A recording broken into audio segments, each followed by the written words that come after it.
छ्याज्यालु अनि नमस्ते। हुन त प्रकृतिको बयान गरेर कहिले पनि सकिँदैन, तर पनि आज यस्तो ठाउँबारे चर्चा गर्ने चाह भयो जुन ठाउँको नाम हो नागे पोखरी। गोर्खा जिल्लाको अजिरकोट गाउँपालिका वार्ड नम्बर 1 घ्याचोक गाउँमा पर्ने नागे पोखरी समुद्री सतहबाट करिब 3250 मिटरको उचाइमा अवस्थित छ।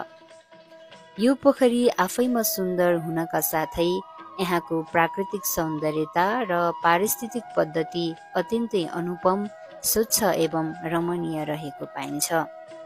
यहाँबाट गोर्खा र लमजुङ जिल्लाको विभिन्न गाउँठाउँहरूको मनोरम दृश्य अवलोकन गर्दै गणेश हिमालको काखैमा बसी मनासलु हिमालको शिरलाई पनि आँखै सामु राख्न सकिन्छ।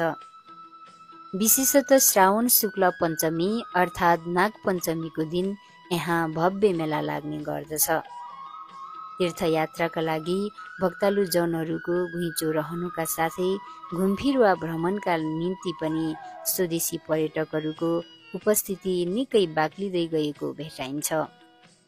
नागे पोखरीसम्म पुग्नको लागि पैदल मार्फत घ्याचोक गाउँबाट जाने बाटो प्रयोग गर्न सकिन्छ भने भचेक हुँदै यात्रा गरेको अवस्थामा सिरानडाँडा हुँदै जानुपर्ने हुन्छ।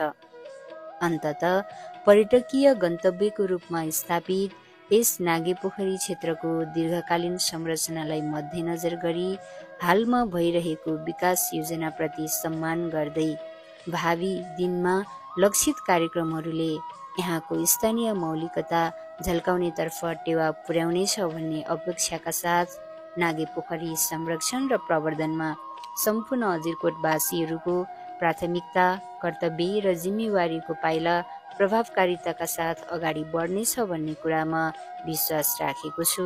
ग्यास्याजे।